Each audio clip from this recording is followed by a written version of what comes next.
All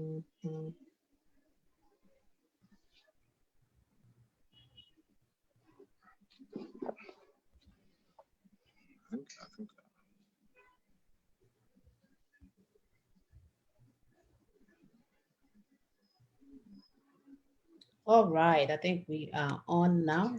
So welcome viewers. Thank you guys so much for joining us this morning once again. I am here. My name is Mona Chimsag and I'm here with my sisters and I'm going to let them to introduce themselves. Sisters, please carry on. Hey, good morning, everyone. My name is Augusta Nusik. I'm here in Richmond, Texas. Thank you for joining in. Sorry we're coming in late. Thank you, and listen. Thank you.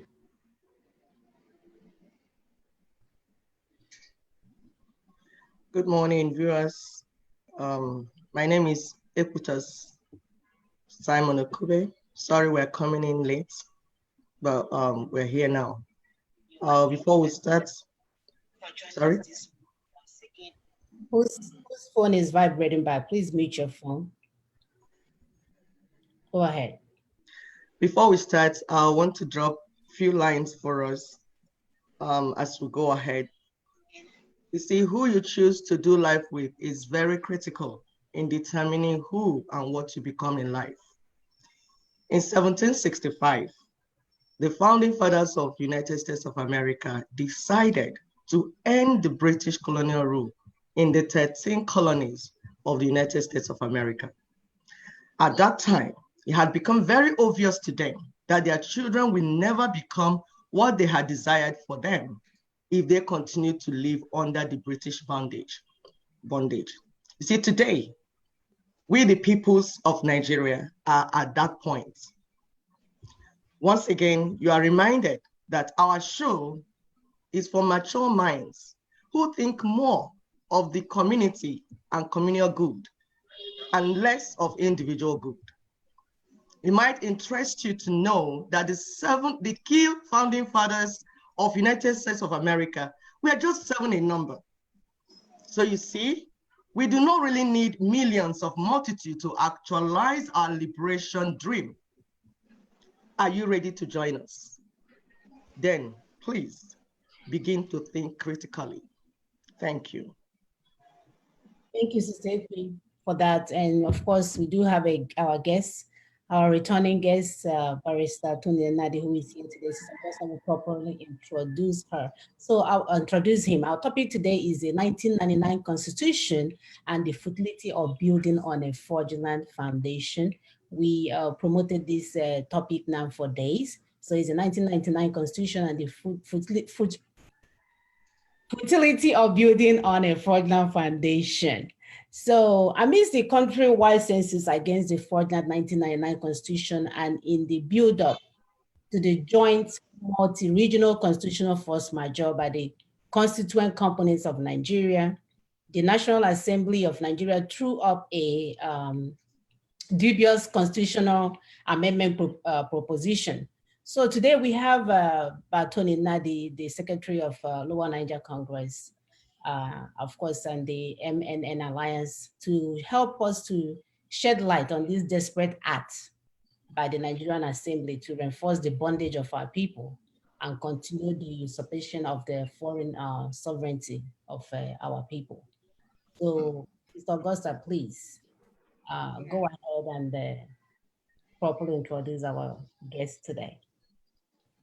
Thank you, Sister Muna. Barrister Tony Nadi is an attorney with specialty in jurisprudence and a people's rights activist who has for several years led the campaign for the dismantling of the imposed unitary constitutional order in Nigeria and the restoration of the self-determination rights of the constituent components of the distressed Federation of Nigeria.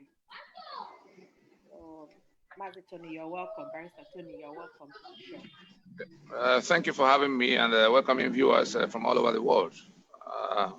Here we are, now ready to go. Thank you. So sorry for keeping you waiting, guys. Yes, I'm going to play a video for us to watch, a brief video. So give me a moment so I can pull that up.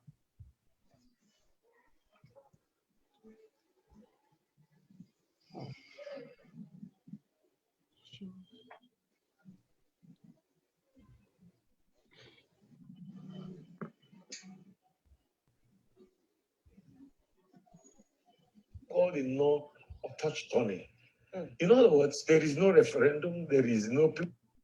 And you know that even the constitution that we use today, which is the 1999 constitution, denies what is called the no autochthony. In other words, there is no referendum, there is no plebiscite. The people of Nigeria did not vote to say, this is the constitution we want. Yes. It was imposed on us by a military decree, and yet it remains the ground norm. I mean, what a misnomer. We are not in a dictatorship, but we are running a constitution that we didn't vote for. And our administrative units have been carved on the basis of that constitution, supplanting our regional. The constitution that operates in Nigeria today is a fraudulent, mischievous document foisted on Nigeria by a departing military junta. In fact, it is Decree 24 of 1999, which should have been a mere transitional instrument for governing a country of the stature and standing of Nigeria within the international community. I would have thought that the first item on the agenda of the government that came to power in 1999 was to address the issue of that constitution, its legitimacy. Because like the Patriot observed, it told a lie against itself by saying that we Nigerians, under God, have agreed to live together, blah, blah, blah. I've no time when I ask that question. And Nigeria, I believe, still requires what lawyers call an autochthonous constitution. A constitution that that captures the needs and interests of the Nigerians. A constitution that finds legitimacy in the eyes of the citizens, not one handed down from low and high by a military junta. Our present extant constitution is an imposition of the military. A supreme military council that was not elected by anybody, that did not respect any known parameter in its recruitment except seniority in the army, that was lopsided in terms of its geographical identity of membership, imposed a constitution, enacted it like a legislation. It was not subjected to a plebiscite, it was not subjected to a referendum.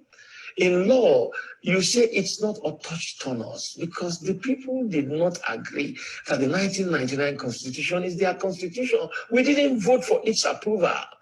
So it's not cognizable in law as a valid constitution. It has been imposed of us by sheer force. And no government has had the courage to subject it to a national plebiscite. And if you do, most Nigerians will say, this is not our constitution. We've created local government and states administrative structures that do not obey any known parameter. We've taken away the sovereignty of natural resources from our people and concentrated in an omnibus and amorphous federal government that is characterized by inefficiency over time. Wole Soyinka, as a man of knowledge, has just expressed the fact, unlike individuals that parade themselves as professors of constitutional law and constitutional lawyers, senior advocates, and the rest, who still continue to defend the 1999 constitution as if it doesn't matter the source, it doesn't matter that it's a forged document, by claiming that the people made it and it has been shown that the people didn't make it, in a suit that was filed on behalf of Anthony Naro, Wole Soyinka, Bishop Bonigi, Dokubo Asari, Ralph Wazurike, and a couple of others, Alhaji Yerima Shetima, who just gave that ultimatum. Yeah, he was part of the signatory to the lawsuit that was filed on their behalf by the Secretary General of the Lower Niger Congress. I dare to tell this nation today that this is the problem. This constitution can never give us progress. This constitution can never give us peace. This constitution can never give us unity. And unfortunately, most of us in this National Assembly, we don't have the spine to face what we need to give this republic to have peace and progress. What do I mean? This constitution has 68 items. 68 on the exclusive list. This constitution has only 12 on the concurrent list. And those 12 are written so nebulously, so fraudulently, that you know that the intention is to even undermine those concurrent lists. The formal name of this republic is Federal Republic of Nigeria. Unfortunately, we don't run a federalist system in Nigeria. Otherwise, what is so unique about all those things that are in the exclusive list? In this chamber, we try to federalize the police system. In this chamber, we failed. Every crime is local. And the solution to every crime is local. The earlier that senators in Nigeria summoned the courage to say, we should not continue to deceive ourselves. Nigeria is threatening everybody and groups. When we lie to ourselves and we're reaping the fruits of lying, we're victims of the lie that we call our own, the social contract, which is another name for the Constitution. We say we in Nigeria give this Constitution to ourselves. We didn't. It was imposed. And it's not working. It's centralized. And the good things of life are not available for Nigerians. And they are crying. And you begin to blame them. You don't blame victims. You blame the system that produced the victims. This Constitution is not made by Nigerians. It's imposed. A federal constitution should be truly a federal constitution. You don't centralize everything. Nobody can fix this system. It's like putting square peg in round hole. It wouldn't work. It's not Buhari's fault, or Jonathan, or the previous ones. They were handed and still being handed instruments, i.e. the Constitution, that cannot work the way it is. Let us do an agreement. Constitution is an agreement that we agree to live together by these rules which we would spell out about governance. This current one is a fraudulent one. And it's giving us victimhood because we never did it. And they say we did it. If somebody say you did something that you not do, is that not a lie? We went to court. The case is in court, praying the court to say, look, the Nigerian people never did it. The court kept adjourning. Part of the problem we have. The case is still in court. In Nauru started it. A lot of distinguished men and women up and down this country have their signature there. The case has not been taken. All right, we'll also echo at that point. Dr. Amos Akingba is in Adeco and Afeni Ferry Chieftain. We appreciate your talking to us this morning. It's my great pleasure. All right, so I think that is the end of that video.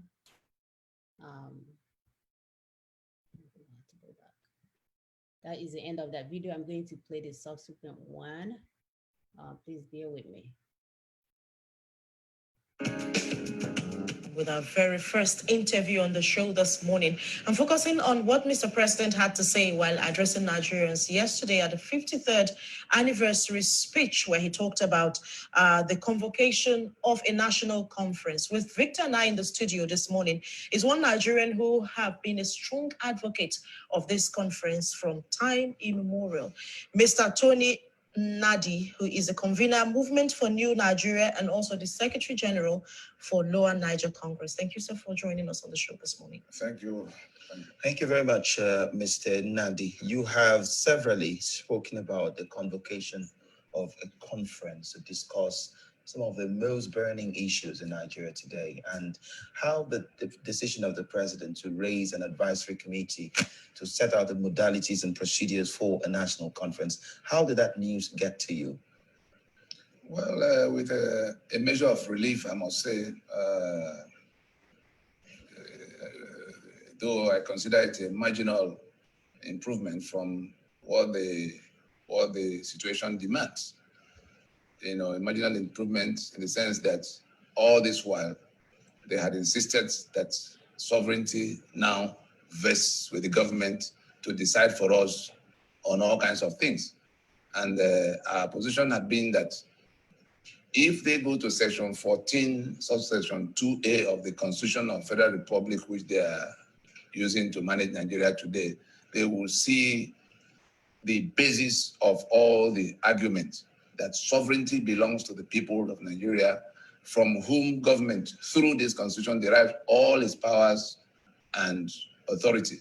There's no other way. They know that that is the truth. Yet, Absalom Abubakar and a chain of other military presidents since 1966 took it upon themselves to usurp the sovereignty of the people and impose the constitution exclusive, to the people. That is to say, they became the sovereigns by stepping into almost as if stepping into the shoes of Britain that had governed us for almost 70, 80 years up to that point, to impose a constitution that starts with the preamble, we the people. That is a forgery. That's a sick. Okay, let me get you correctly now, Mr. Nadi. So you say that this is not necessarily a solution to what we have. The discussion we are asking for is that originating discussion amongst the ethnic nationalities that the British locked in here and called Nigeria.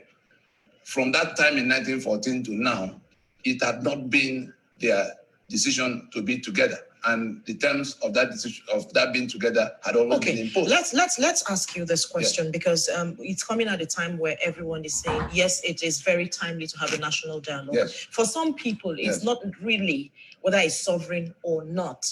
That is the issue. The issue is we have got things to talk about, and there comes a time, thank goodness, the president is talking about it. Some would describe you as a pessimist. Isn't it too early to predict that this might not lead to the outcome we all desire as a people? I was looking at the terms of reference. The first one must commend the statesman in Mr. President in taking this kind of a decision at this time in the midst of all the noise against it. And I was saying that it's not yet Uhuru, not near where we will just come to the point where let's hope that this advisory committee, because many of the people on the list are people who have been in and out of the process we had embarked upon for over 15 years, to let Nigerians know that our situation is exactly like the situation of South Africa under apartheid constitution. What we're talking about is that all of what we're lamenting about, if you want to know what we want discussed, for which reason we are saying we have not even started, that preamble to the constitution that says we the people have decided to live here according to this constitution is saying that the Ijaw people have decided to submit their land and their people into a Nigeria. And the terms of that submission is what the constitution is supposed to be discussing. And what we're simply saying is that what happened to the closest example from where everybody can copy, so that we don't get lost in the forest, so that we don't set up a fight that can be avoided. Okay, now when you talk about the people, let me learn so that we can get it in perspective. We're not anarchists. I've spent 15 years of my short life to look into all the departments of we've been going all over the place, digging into the archives. I have here the documents of Lugard, by which we were chained into this bad arrangement. We have all the documents they've been trying to hide from us, and we're going to expose it to our people. We already have some advertorials running since last week, and more will come in terms of bulletins. We're saying that we have a situation in our hand that is exactly like the apartheid constitution of South Africa, in which a minority imposed a constitution on the owners of the land, on the majority, and became the new owners of the land for 80 years. It came in 1912, and stayed all the way to 1990. And what Mandela and Co., they had a parliament. Why was apartheid constitution changed by anything of the parliament?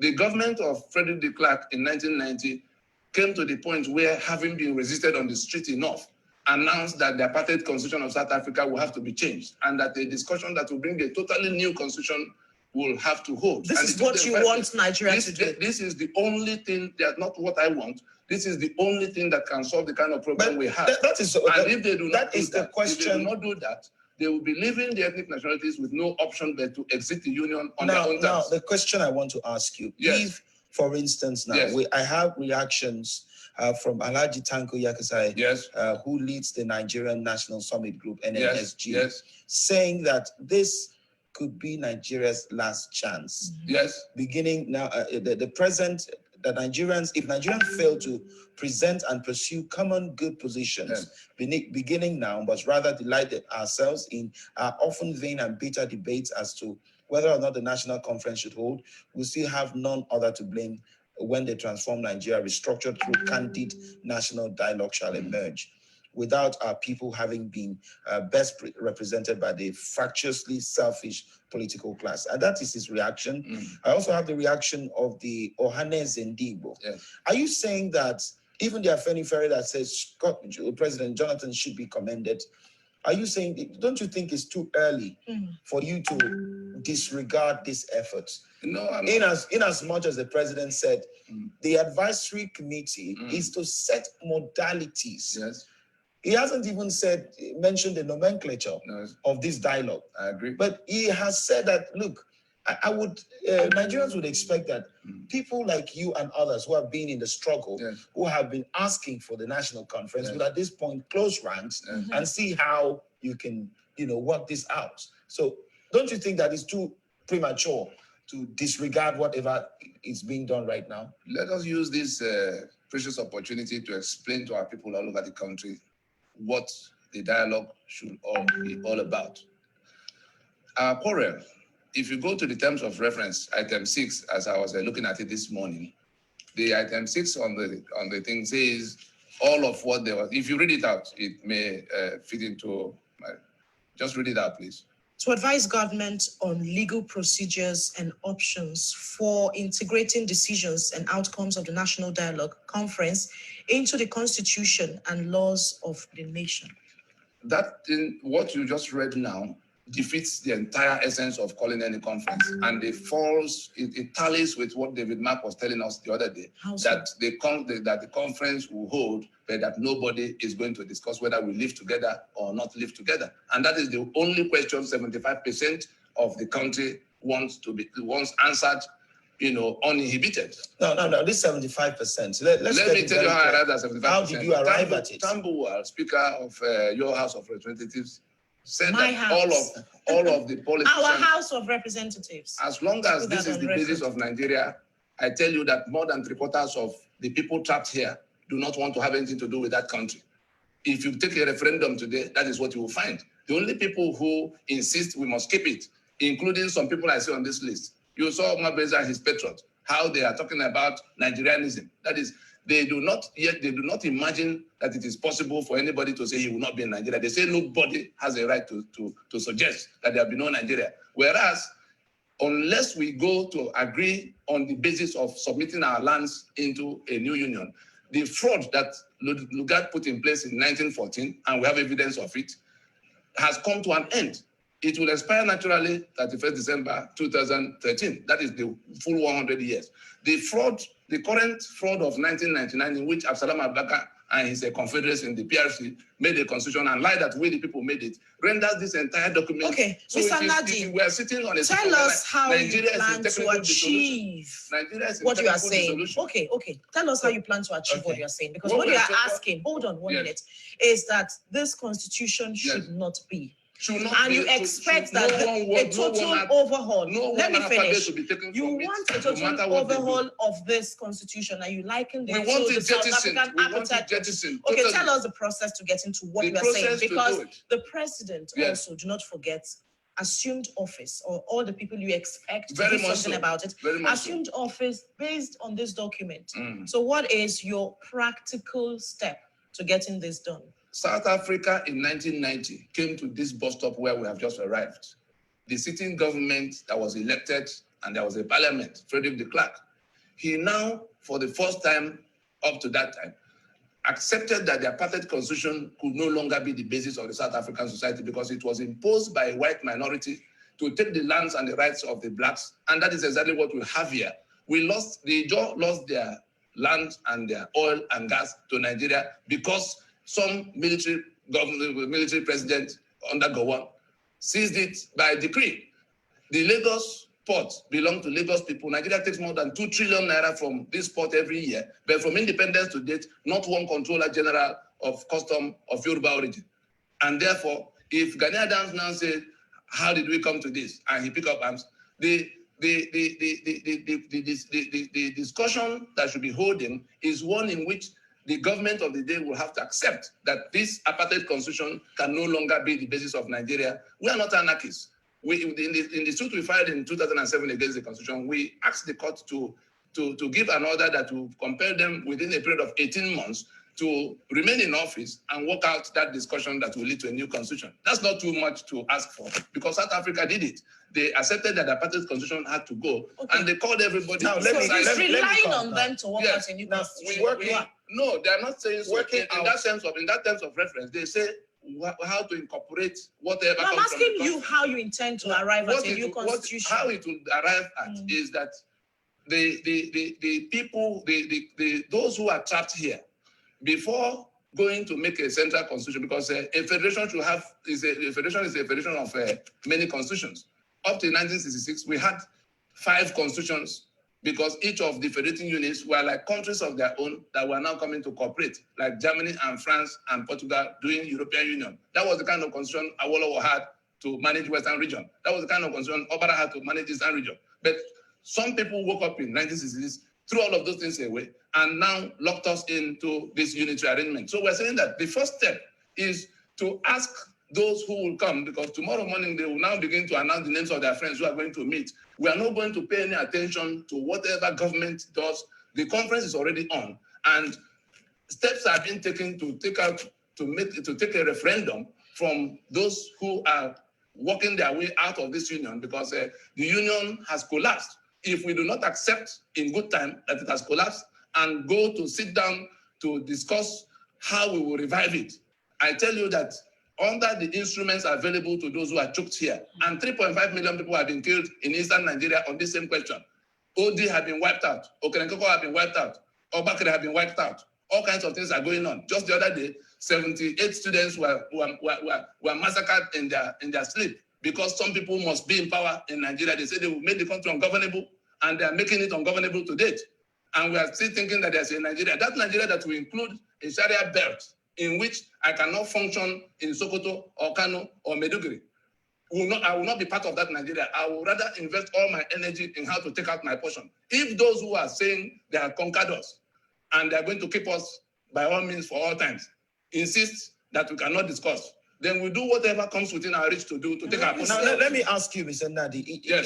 if at the end of the day we're having reactions from Afenifere, for instance, we're having reactions from Ohanes and Igbo, we're having reactions from Arewa Consultative Forum. We've been with all of them. How be it speaking, saying that they do not, they will not agree for the name sovereign to be added to whatever conference. Now, let me ask you, would you say that these groups do not represent the blocks which they say they represent? They do not speak for the people. If you do not agree with their representation, who are the people that you are talking to at this, at this point about? Back to 75%.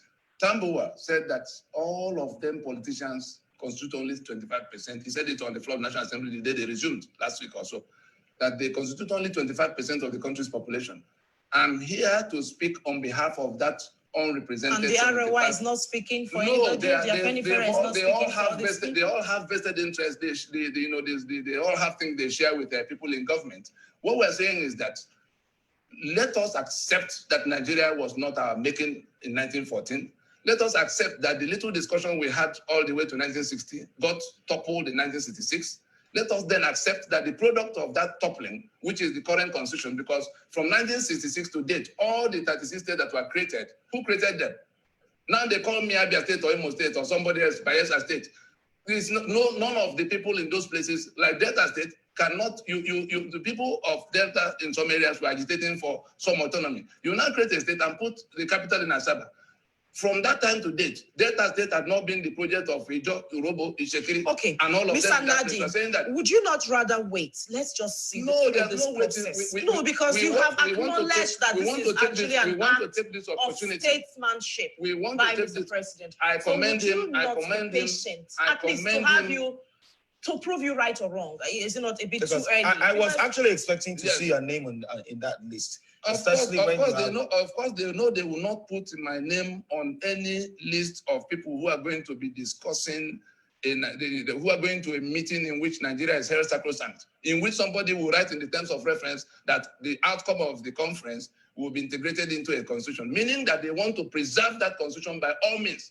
And we are saying we will not touch one alphabet from inside this constitution. So these are the two grounds, these are the two positions that will have to be married through the next few days. But in the event that this conference is convoked, yes, in the event that the different nationalities meet and do discourse, yes, would you now throw away all of that?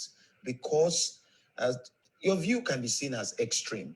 It is either this, it is either all or nothing. Do you think there's no halfway? There's no halfway in a matter of reconstruction.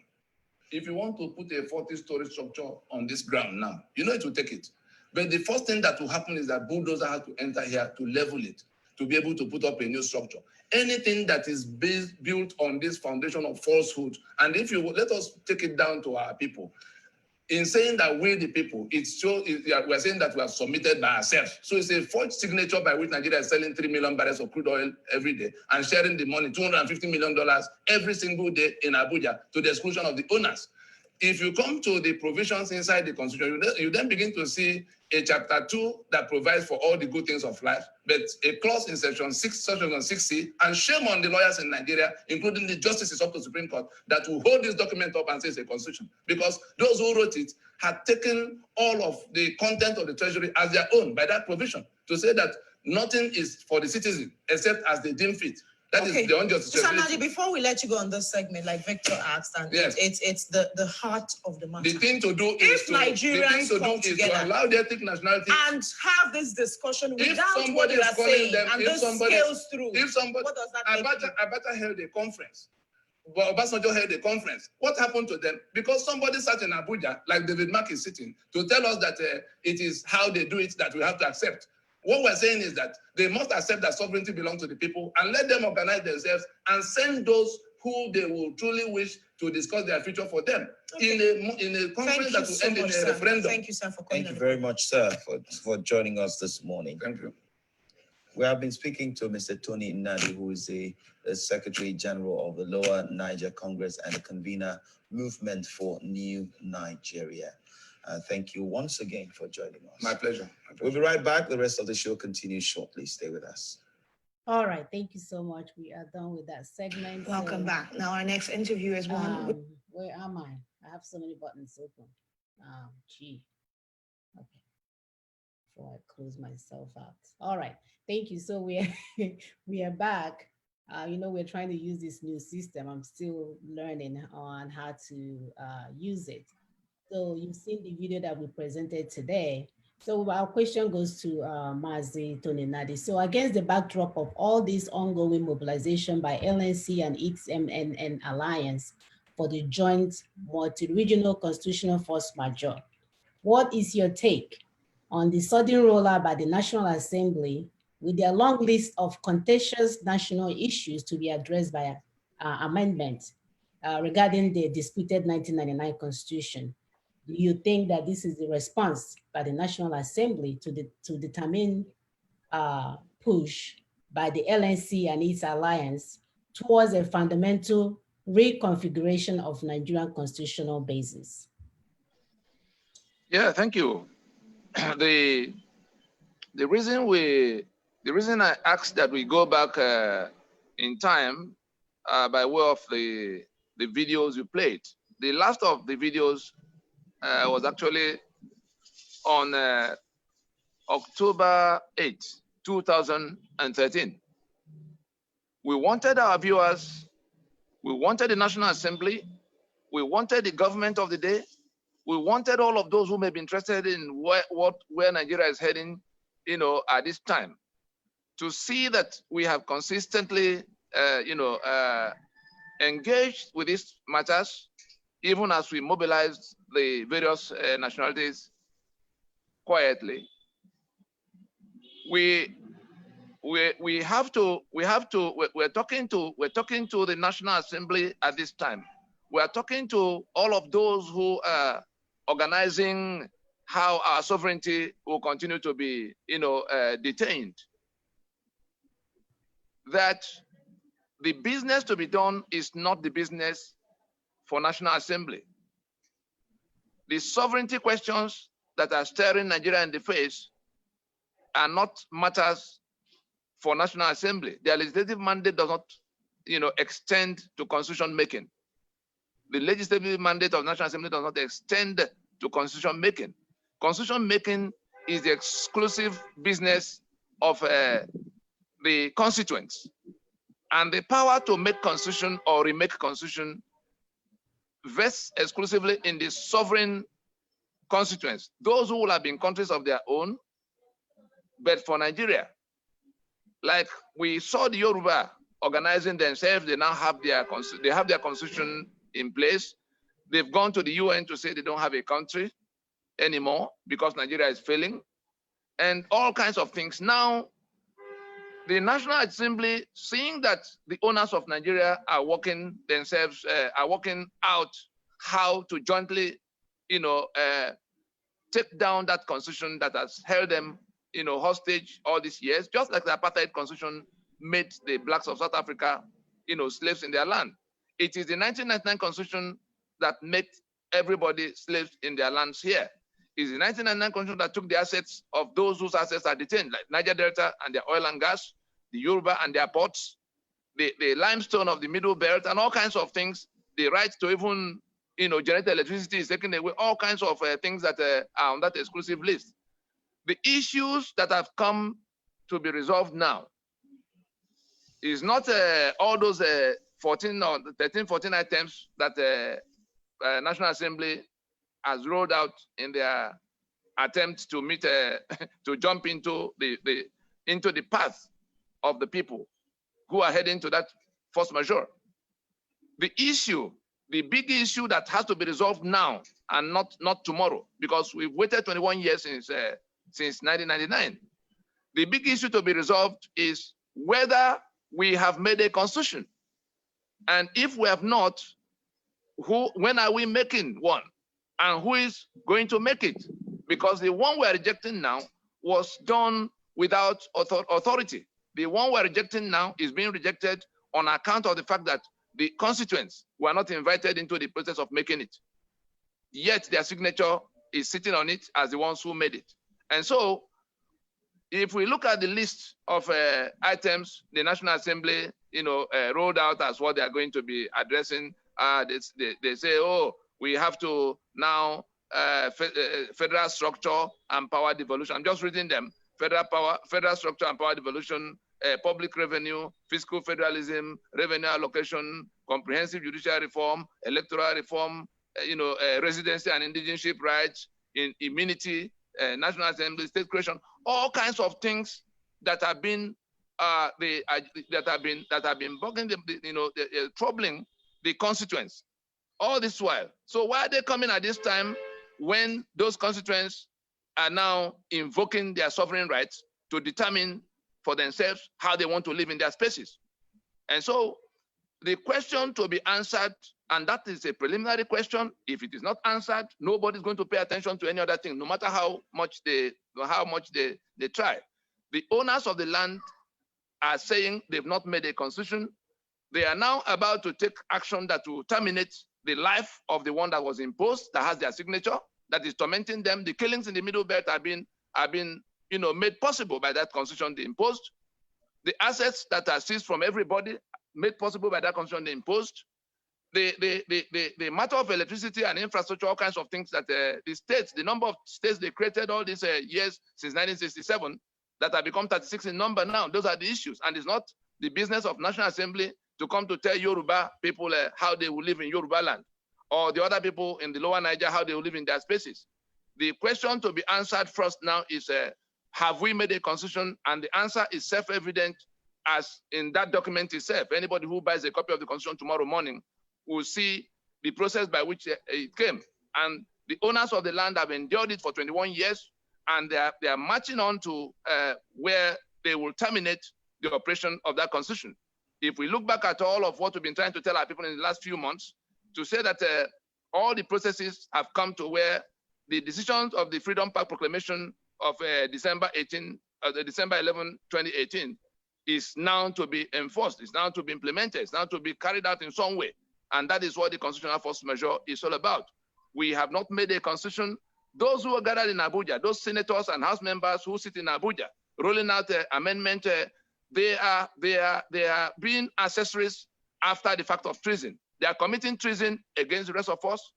They are committing treason against the people they pretend to represent. They do not have the mandate. The Igbo senators in that assembly do not have the mandate of Igbo people to go to negotiate our sovereignty. The Yoruba senators do not have the mandate of Yoruba people to go to negotiate the sovereignty of the Yoruba people.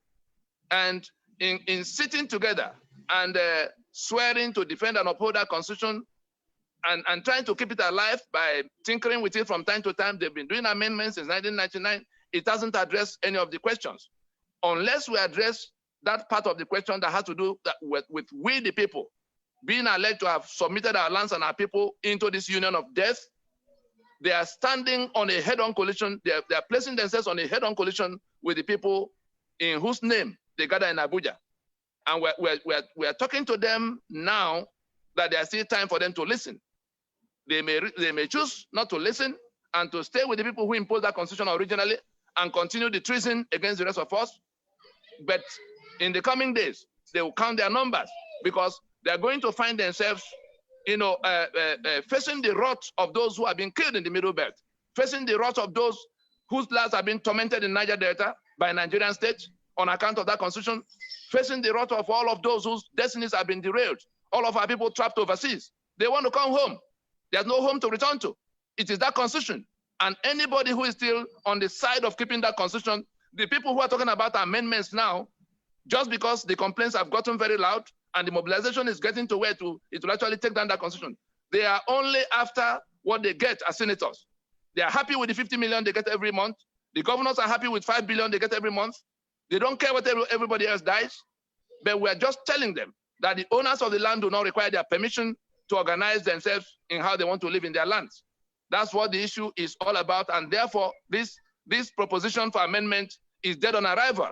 And all of those who may be going to submit memoranda to them, of course, nobody's going to pay attention to anything they do because the substantive document is a forgery. You don't come to amend a forgery. Somebody takes a forged bank, check to the bank, and then you catch him, and he says, "Okay, let me amend the figure." Is that the way to cure the situation? The 1999 Constitution is a forgery and a fraud, and therefore does not, Nigeria has become a fraud for that reason against those you call Nigerians.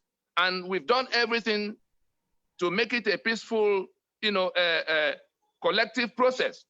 But if those who sit in Abuja, the renegade, the regional renegades who go against the will of their people to sit in Abuja to maintain the instrument of death, the apartheid instrument, if they insist that they become stronger than the people, if they insist that the sovereignty of the people is now with them, we just wait to see in the coming days how far they're going to travel on that road.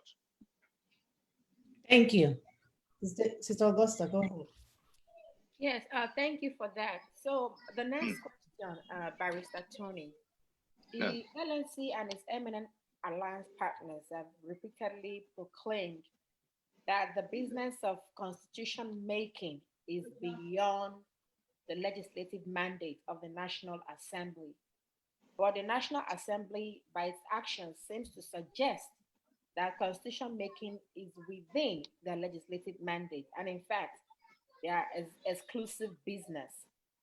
In the face of these diametrically opposed viewpoints, can you explain to our viewers clearly whose business it is to make or remake our constitution between the National Assembly and the peoples of Nigeria? Thank you. Yeah, thank you. Like we heard the video by which the program was introduced, like we heard all those speakers, all of us know who Chief Nyanwodo is. He's a brilliant lawyer. All of us know who Professor Akin Oyebode is, a brilliant, not only a lawyer, he's a professor of jurisprudence. He used to be head of jurisprudence and international law at the University of Lagos for many years. He then went on to become vice chancellor and came back on some other contract. So on the continent of Africa, he's one of those you can ask questions about what a constitution is and who can make a constitution. You saw them talking about autochthonous, all of them who spoke. The matter of autochthonous is to say that the power to make the constitution comes from only the constituents. Like the memo and articles of a company is the exclusive business of the shareholders of those who are forming the company. What the memo and article is to the company is what the constitution is to the country. The memo is one document. Just to break it down further, the memo is one document. The article is another document. The memo is the document by which the owners of the company commit themselves to form the company, submit their assets, and say, we are now XYZ Limited. The article is the definitions and the relationships, regulating the agreement to regulate relationship between the owners of the company. If you have not settled the question of whether Mr. A, B, C, and D have submitted their assets to be called XYZ Limited, and you now go writing articles that will regulate the affairs of the owners of XYZ Limited, you are just wasting your time. In the case of Nigeria, the constitution, which, like we heard Dr. Amos Akingba say in that video, the constitution is simply a union agreement. The constitution is simply the agreement by which Yoruba, that could be country of their own, have decided and agreed to live with the Ijaw that could be country of their own, with the Tiv that could be country of their own, with the Doma that can be country of their own, or Igbo that can be country of their own. It is that agreement amongst them to submit their land and their people into a union to be called Nigeria that is missing. We had an agreement. The British came at the time they came, but by the time they were about to leave in 1960, we had an agreement that was reached in Lancaster House after 7 years of intensive discussion amongst those the three regions of the time that could have become countries of their own, but for that agreement. And they decided to federate. They decided to come together, but everybody armed with his own sovereignty. Everybody armed with his own constitution. And so, from the point in 1966 that those constitutions were toppled, and things began to happen by decree, and states began to, emerge from the brigandage of those who were prevailing by force, all the way to 1979 and 1999, bringing together all of what they did by decree to be called constitution without any further recourse to the constituents. And so it became like a situation in which the managers you hired in your company topple your memo and article, because the government is like the hired management of the enterprise called Nigeria. The shareholders in that enterprise are the constituent blocks that could be countries of their own, but now coming to federate to form a union of constitutions. And so the document by which they define that relationship, by which they commit themselves and define their relationship, is called the Constitution. Now the government in its three arms, including the National Assembly, I want us to pay close attention, including the lawyers in the land, about the fact that the National Assembly has no business in the matter of constitution making. We have not made a constitution that they can now begin to amend. Their mandate is to make laws within as empowered by the Constitution. Their mandate is to make laws according to how the Constitution dictates. We have not made a constitution. The last constitutions we made were toppled in 1966. They began to hold people together against their will. It became war in 1967. 3.5 million people got killed in the Eastern Part. And from that point on, it's been imposition and enforcement by brigandage. And now, those who are suffering from all of that have organized themselves to say our sovereignty remains with us. Even the constitution, as bad as it is, in the lie that we made the constitution, is still admitted in section 14.2a. Let those who have access go to verify it. Section 14.2a of the 1999 Constitution admitted that sovereignty belongs to the people, from whom government, through this Constitution, derives all its powers and authority. I'm quoting that constitution now so that people can understand what we're complaining about. What those who say they want reconstruction of the union, those who say they are fed up with the union as defined by that constitution. What they are saying is that the sovereignty belongs to them, and that it's only on account of that sovereignty that they can commit themselves to being in any union with anybody, that they've not held any meeting with anybody, and they've not submitted themselves to be in any union with anybody. Those who impose the union by force and who now began to bring this forgery of a constitution to regulate what will happen inside it, creating 36 states that now make the majority an absolute political minority, that now have 68 items on the exclusive list in which the owners of the land have lost all their assets and their right to work those assets. That is the matter. That's the matter in issue. And so it is not the business of the National Assembly to go to begin to discuss that matter. It is the exclusive jurisdiction of the constituents to go and discuss whether they want to continue in the union or they want to do something else with their future. Where we are headed now is that a majority has emerged, the whole of the South and the whole of the Middle Belt, that is now at the receiving end of the impositions that have been wrought by one side of the country, by the Caliphate North that imposed that constitution. They have organized themselves sufficiently to invoke their sovereign rights to decide and determine for themselves how they will live. And so it has come to where these people who are subsuming, who are trying to hijack their sovereignties, must now begin to listen to their own people. Thank you, Mazi. You know, one of the things that we should learn from this program is that he's coming on this air to tell us things that we don't even have any idea about.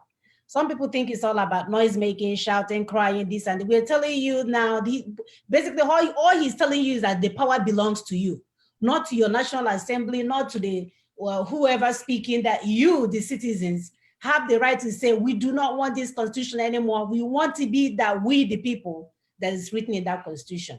So if we can begin to understand this, I think we can end this madness even sooner than we thought. The point is that we are not getting it because as an African, we are not used to having rights. So we don't know what that means. We don't know what to do with it. And he's telling us that we have the rights and we are not getting it. Okay, please go ahead.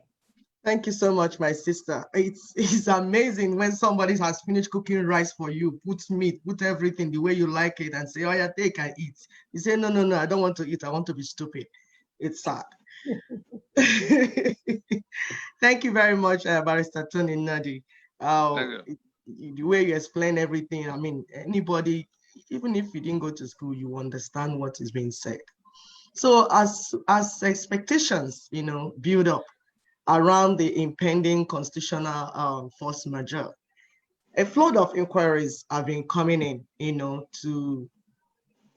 to us from all viewers, home, abroad, regarding what exactly LNC and its MNN alliance partners will require from the masses, of our people. That's in terms of actions and support, to facilitate and quicken, this whole process, advance it, and make it a success. That's that's I'm talking about the constitutional force majeure, to facilitate it, quicken it, and make it a big success. Please tell us. I don't know if you got my question. Yeah, I was listening. What the LNC and the MNN Alliance will be asking our people to do at this time, most importantly, is to calm down and understand, especially those who are eager to have their land back from Nigeria that has been sitting on it for a long time. Those who want Biafra on one side, those who want to do a republic on the other side, those who are being killed in the Middle Belt and who now want an end to the madness that had come upon their land, those who are talking about restructuring in all kinds of year after year, the same debate, then they go to another election. Anybody who says he wants Nigeria to be fixed, anybody who says he wants the killing to stop, anybody who says he wants corruption to stop, but who is still prepared to go to another election under the constitution that enable all those things is the enemy we're looking for. Therefore, the first important thing is for those who want an end to their misery in Nigeria, whether they want out or they want an adjustment, whatever it is they say they want. The first order of business is to remove the obstacle between them and that thing they want. If they want Biafra, as long as that 1999 constitution is in place, they are not going to get no Biafra. If they want Odua Republic, as long as that 1999 constitution is in place, they won't get no Odua Republic, because there's Nigeria sitting there with the army and police and navy that will shoot you for everything. It will criminalize you. You saw what happened in Enugu the other day. Everything you do, you can be criminalized. It is that constitution that will empower the Fulani to leave all of those who have been killing people all over the place and criminalize those who say, oh, we are fed up. It doesn't matter how unruly they are or how rascally they become. They are saying it in their own way. Right. We have said it in the way it can become discussion under the roof, to say, let us go and sit down and rework the terms of our union, the terms of our relationship. If nobody is going to listen at the time, it could be done under the roof, because by the time we called Pronaco in 2005, the problems were already, this bad. And we say, they let those who were carrying arms, Asari and his, Niger Delta People Volunteer Force, OPC of Ghanaian Dams, that had chased the police out of the streets of Yoruba land as at that time, before Obasanjo came in 99. Things had gone so very bad that people began to pick up arms all over the place. And we saw it could become Somalia. The issues, the issues that were bothering them were the same issues that led to breakdown in 1966. They haven't been addressed. And so we said, okay, it's not even the business of the government to do that address, which was why we called a meeting of the constituent components. Now, from that Pronaco, we came to where we reached, an understanding of what has to happen. I come back to your question. What do you want our people to do? Our people have to first calm down and understand the nature of the problem, which is what we have broken down to them in a way they can relate with it. That it is in taking down that constitution that they can now proceed to referendum to decide whether they want to stay or they want to leave. Unless we come to where that constitution is crashing, every other thing you are doing, you are likely to be criminalized. You are likely to be stopped. The system will still go to another election, and another set of people will emerge and be there for 4 years. And so, in the knowledge that can liberate them, it is to now reduce it to narrowing all their energies to taking down that constitution. And we have already determined that, having gotten all the sides to repudiate that constitution, because from the point we went to Pronaco, in 2007, we went to court to say, we have not made this constitution, and therefore we must begin to think of when it will be terminated, the operation of it. From that point, by 2011, things went worse, and again, we gathered as the Eminent Alliance to mandate ourselves to go and work out what will become self-determination for everybody, to let everybody organize their internal arrangements. Let the Yoruba organize that and have a constitution of their own. Let the Lower Niger organize between the Jaw, the Ogoni, the Igbo, and all of that to have a constitution of their own. Let the Middle Belt do likewise. All of that had happened. And within the context of those things happening, that the solemn assemblies that happened between 2015 and 2018, the one of the Lower Niger in April of 2015, the one of Yoruba in Ibadan, 2017, 7th of September, I think, and then the one of Middle Belt, 18th of July.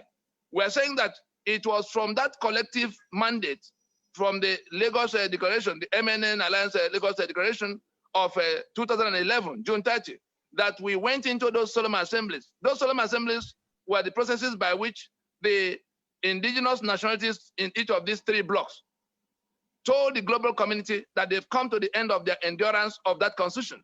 And having done it across board, the whole of the South and the whole of the Middle Belt, in rejection of the Sharia that have been introduced by the upper segment of Nigeria in which they could just be said to have seceded from the secular union we thought we were building, because the Sharia now requires them to kill the infidel, and they are going about killing people. We can see that they've invited their kinsmen from all over Africa to come and join them to kill people and take over their lands as their permanent abodes. And because a Fulani man has become president, because they've hijacked the federal government of Nigeria, in a federation that the federal government had hijacked all the while, the federal government of Nigeria hijacked the Federation of Nigeria in 1966. The Fulani has in turn hijacked that federal government, now becoming heads of all the three arms, becoming heads of all the armed services, becoming heads of everything that you can say is lever of control and power, everything that controls the resources of the land, everything that controls the powers of the constituent units have been sequestered by that federal government that is now 100% in the hands of the Fulani. And what are they doing with it? They've invited people from all over the place because they are the ones in charge now. It's easier for them to maraud all over the place as federal government, as Nigerian army, as Nigerian police. As things stand now, nobody's looking at those people as Nigerian army. Nobody's looking at those people in uniform as Nigerian police. Nobody's looking at NMPC as a Nigeria. It has become Northern Nigerian Army. It has become Northern Nigerian Police. It has become Northern Nigeria Petroleum Corporation. It has become Northern Nigeria Electoral Commission. It has become Northern Nigeria Post Authority. It has become Northern Nigeria. I hope we understand what we're saying. That is what it has become for the rest of Nigeria. That is the whole of the South and the whole of the Middle Belt. And what is happening now is that they have done the processes by which they can invoke their right to self-determination as enunciated by the United Nations instrument on the rights of indigenous peoples. They are in the ancestral space. Nigeria have been occupying that space against their will. Everything has been done to call Nigeria to come to a meeting. They went to Abuja in 1967. Nigeria agreed with them and abandoned the agreement and started killing them since that time to date. And now, where we are is that constitution, unfortunately, that constitution by which they are able to maintain this stranglehold, it is that constitution that empowered them to do all of what they are doing. And it is the political parties that all of them subscribe to that constitution as basis of this union. It is the political parties that are sustaining this. It is those who contest election in the political parties that are the individuals directly responsible for all of what we are suffering in this union. Whether it is the killings that are going on, or the invasions that we are seeing coming upon us, or the seizure of our assets, it is the constitution that caused it. It is the subscribers, the political parties sustaining that constitution by contesting elections under them, under the constitution, that are responsible. And the individuals who are running those political parties, whether they are at the ward level or at the state level or at the national level, they are the ones, they are the enemies. They are the ones actually visiting these killings upon us. They are the ones authorizing those who are standing on that constitution to exclude the owners of the land from what they are doing and to kill them in order to take their land permanently. And so, our people who are listening, the constitutional force majeure is where we are now moving to the enforcement of that joint decision that came by way of that Freedom Park Proclamation. After the three blocks had repudiated the constitution to the hearing of the whole world through solemn assemblies, we had gathered, like I said before, on the 11th of December in 2018 to say that we will not continue to validate the life of that constitution by elections under it, because unless we come to that point, those who are holding us hostage and who have money to distribute will also go to election even while we're complaining. They've gone to election in 2003 after we started complaining in 1999. They went to another election in 2007. They went to another election in 2011. In all of this, who we hold responsible, and that's what we want our people to know at this time, to tell them exactly what they have to do to get free from this union of debt. The people who are contesting elections from your backyard, whether they run as senators or they run as governors to be governors, or they want to become councillors under this constitution, they are the ones who are directly responsible for your torment, directly responsible for your debt. And we are saying to you, it is within your reach, if you listen to what we are asking you to do, from the time we activate this force majeure, it is within your reach to turn around to them and say, you cannot in our name continue to go to take benefit under this constitution. They're not bothered with what happened to you. They're only bothered with what they get if they win the election. Because whoever wins the election, even if it's your twin brother, he has to swear to defend and uphold that constitution. And in that swearing is to say your enslavement will continue and being reinforced, but he will get the benefits of being in that office. If he's governor, it runs in several billions every month. If he's senator, he gets at least 50 million every month, and then contracts that come from the executive branch. That's all they're after. Even the councillors, even the House of Assembly members, it is what they get that make them embrace that constitution that is killing their own people, that is killing you. And so we are breaking it all the way down to who is enabling this evil. So we're no longer talking about people from afar. We're talking about people from our own areas who go to validate, because if they agree with us for 5 minutes, that constitution will be out of the way. This union will be at an end. It is their presence in that Abuja. It is their presence as senators from our own portions that is now validating that constitution. We're not the people who originally imposed it, not the ones who are pointing guns at everybody. It is the presence of our own political actors, our own politicians that are doing political party with them under this constitution that is responsible for our misery as at this moment. It is within our reach to turn around to those people and say, you can no longer do this unless we sort out the matter of how we live together. That's that constitution. That's all they have to do. If our people do not listen to us now and do that little part, what they are bargaining for, what they are shopping for will be the day the Fulani herdsmen and the other killers turn up at their doorstep. Is it not a lighter fight to stop those people who are doing political party under this constitution that is in your neighborhood? If we do it in Yoruba land, and we do it in the eastern part, and we do it in the middle belt to say, look, 2023 is still 3 years away. We must now settle the matter of how we live together. We cannot continue to be slaves in our lands under this apartheid constitution. You are the ones who make it happen. We will not allow you. It is a better fight to undertake. I can tell our people, it is a much better fight to undertake because you are sure to win it. It will not become matter because your people in your community will not overpower the entire community if they are the only ones doing party and trying to go to get benefits with that constitution. We have identified the enemy for you. We've told you what you need to do to stop that enemy. If you stop that enemy, leave the rest to us, because once it becomes clear that no election can happen in 2023 because you are rejecting the constitution under which the winner will govern, that's the issue. Not whether Mr. A is tall or Mr. B is short. Not whether one person is more corrupt than the other. No, it is not business of APC and PDP. They've all been in power. We have seen it all. We've seen people from our part being president. Jonathan was president the other day. Obasanjo was president the other day. Now Buhari is there. Has anything changed for anybody? So it is not a matter that can be resolved by people contesting elections. For every day this constitution is allowed to stay, the situation is going to worsen.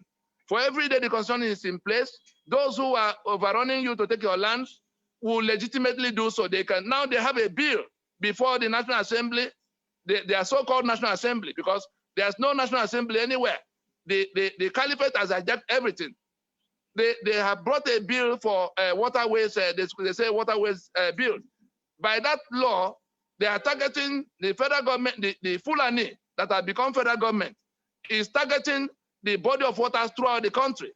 Every stream, every river, any moving water will belong to the federal government, together with all the lands adjoining it to the left and right. I think 1 kilometer to the left and right of every body of water. So the stream in your village is going to become federal government property. 1 kilometer to the left and right of that stream will be federal government land. The ruga they've been trying to plant, that is how they want to enforce it. That's how they want to bring it to be. Because if it is federal government land, they're going to put whoever they want on that land. And that is throughout the country. Is there anybody listening to this program that doesn't have some body of water, some stream passing through their village or near their village? All of that land will go to federal government. And that federal government is Fulani government of today. The Ruga they've been looking for how to do, they're going to do it in thousands and thousands of places. Just bring their people and plant in that land that have been taken. What is standing between them and that law? Nothing.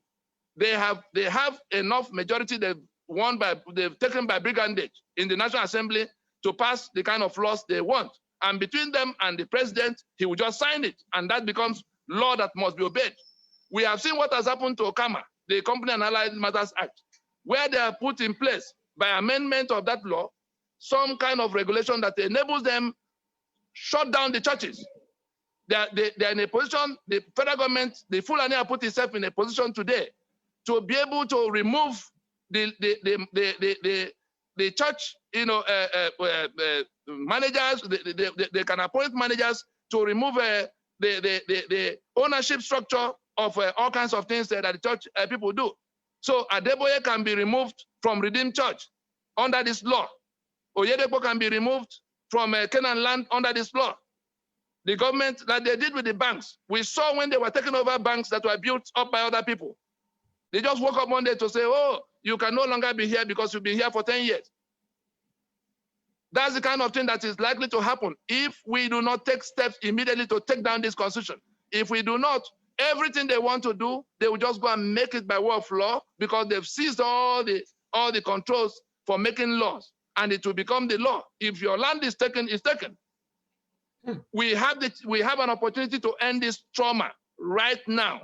If we do not do it, we are bargaining for when the Fulani will turn up at our doorstep with their AK-47. I don't think that's an easier fight to undertake than just doing the little we ask our people to do now. Our people, if you can face the political parties and the people running political parties in your neighborhood, and it becomes clear that no election will happen because it is the constitution by which the winner will govern that we are rejecting. And we're not talking about the state elections that are already due. No, our eyes are on the 2023 election.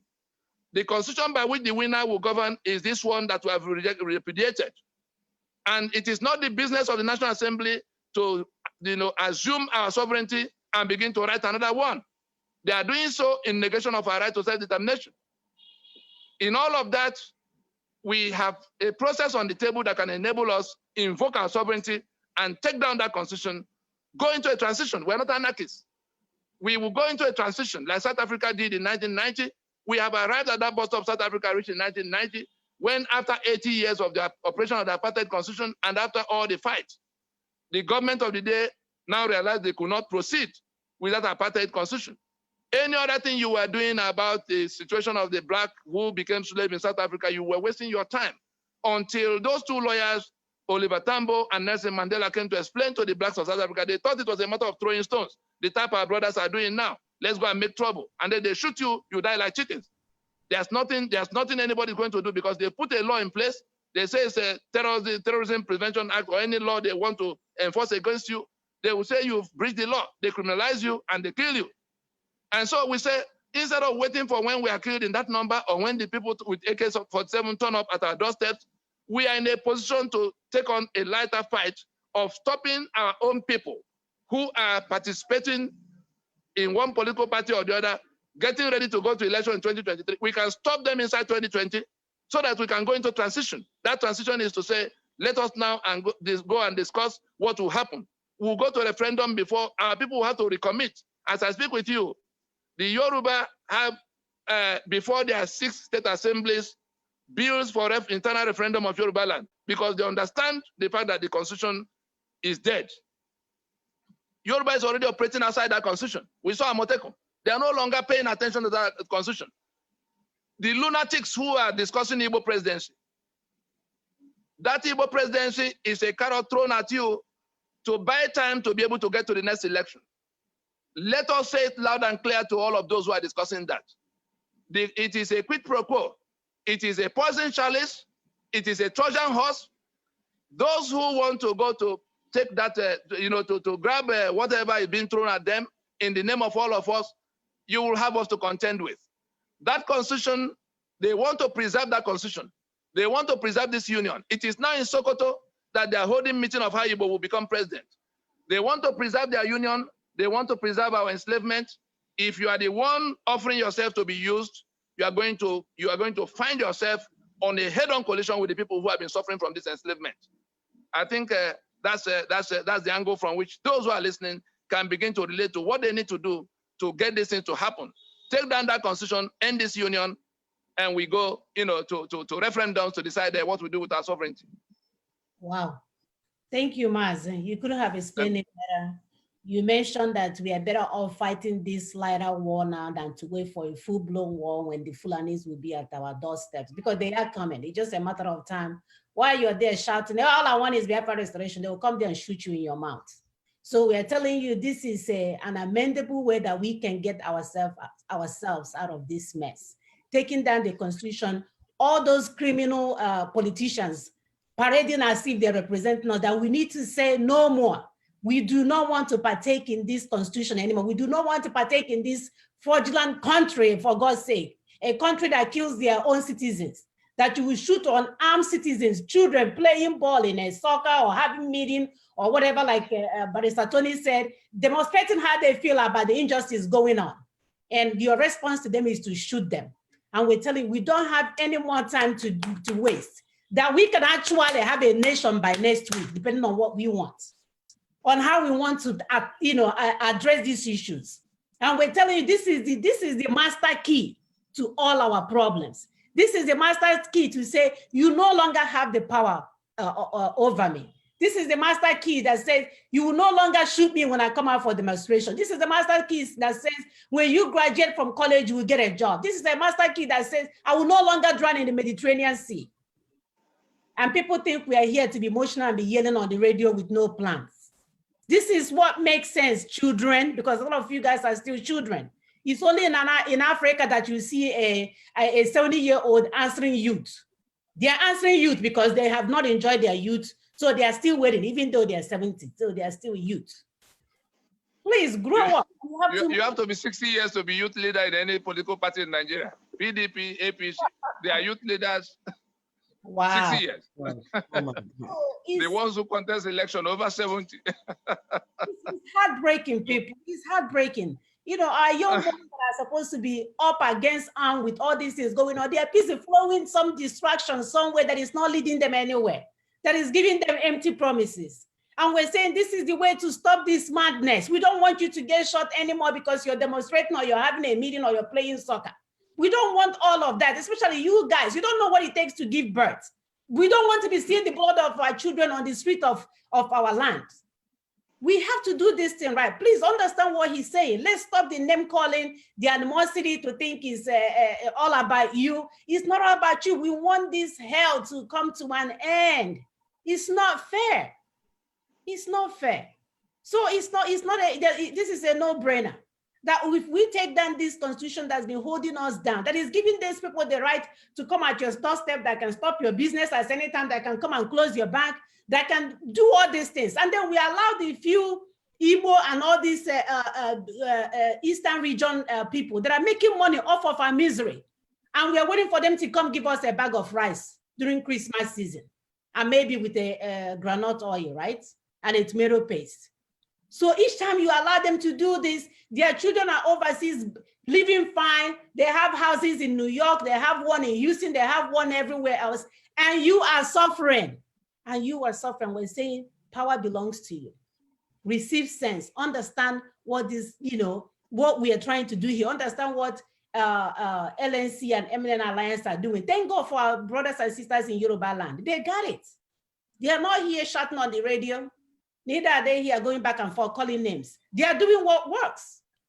They have the professors and all the educated people that is all about their interests, while our own is about their interests, their own personal interests. And we're talking about communal health, well-being, communal growth, everything, so that I'm not the only king in our land. That is so going to be, everybody should be a king. I shouldn't be the person that lives in the mansion with a fence and my neighbor cannot even afford a meal. Please, let's get these things right, my people. So you heard what he said, that if we get our representative to get out of that place, that's number one thing that we need to do, that we're not, they shouldn't represent us anymore. So however way we can send these messages loud and clear to all these people benefiting from our miseries, and then they come and massage our what should I call it? Our hurt. If they participate, if the representatives and senators from any part of southern Nigeria and middle belt participate in this amendment they're talking about, such persons, such senators, such house members are holding themselves out as leading the onslaught against their people, whether they're in the middle belt being killed or they're in Yoruba land being molested. Those ones who participate and the ones who want to go to election in 2023, let's remove our eyes from all the other subsidiary elections. 2023, we have to stop them from starting. Voting stage is the last stage. You can't do anything about it anymore. Those who will be coming to do all the processes before the voting stage. That is what our target should be. Political party, get away from our neighborhood. We don't want to see you until we settle how we live in this union. That is the task. Thank you.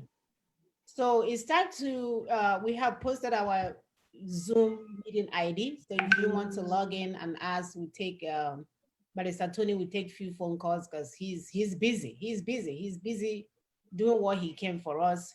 So if you would like to come in, I saw some people waiting earlier, they are gone. So if you would like him to come in and ask a few questions before he goes so that we can, let him go because he needs to go. He's needed out there. He's coming to share with us today so that we can understand that this whole thing is about, today is August the 29th.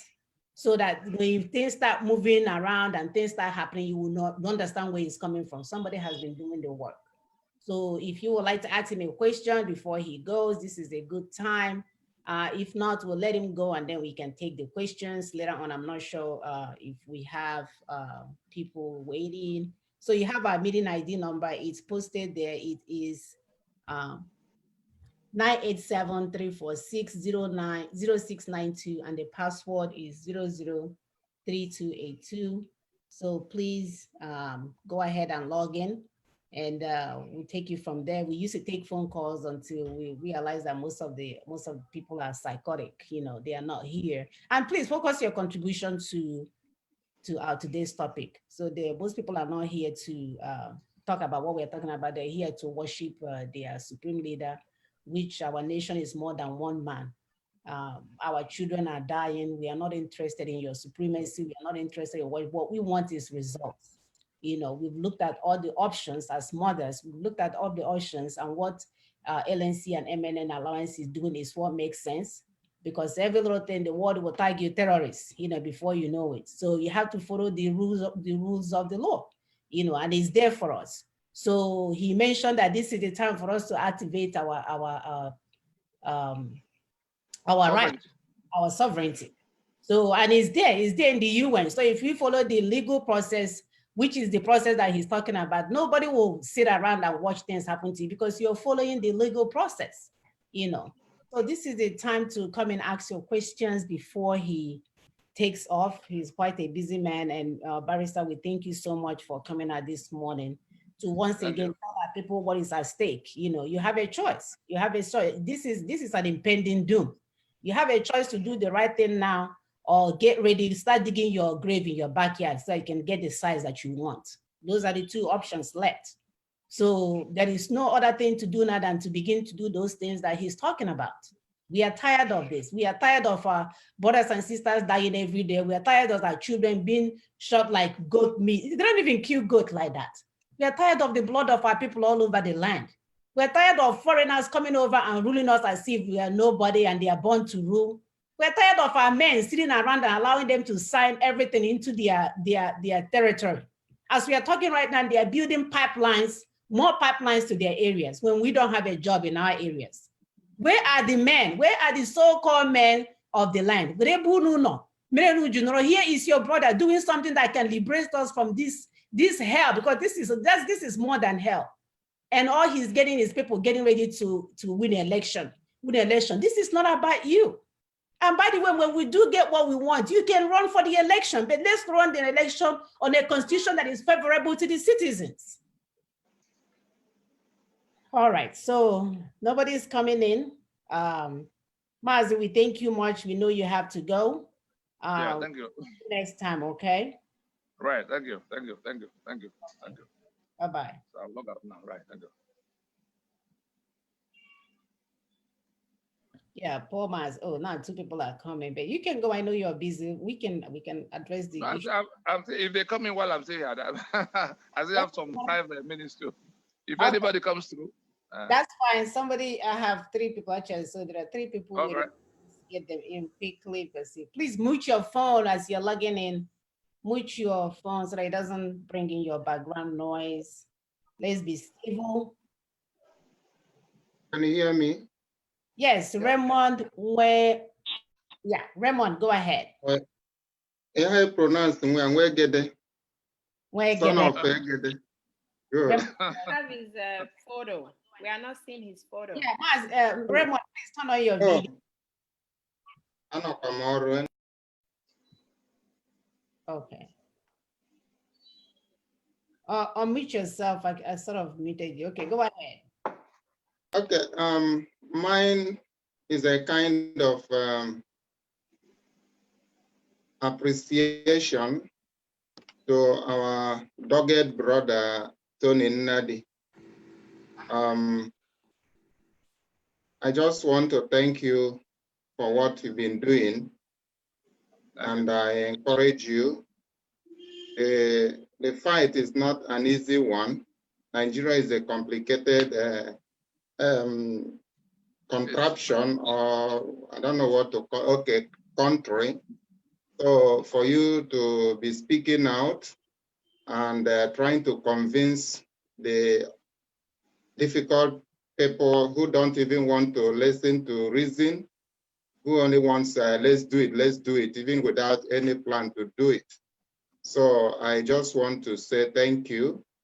I'm still hoping that this constitutional force majeure will come as soon as possible. In fact, I can't wait to see it happen.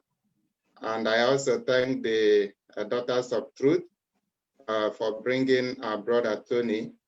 So thank you so much, and God bless you. Thank you. Thank you. Thank you. Thank you. And then we have Michael Osiforin. Michael, I'm just going to call you by your first name so I don't massacre your last name. Okay, Michael, go ahead. Turn on your video and your mic.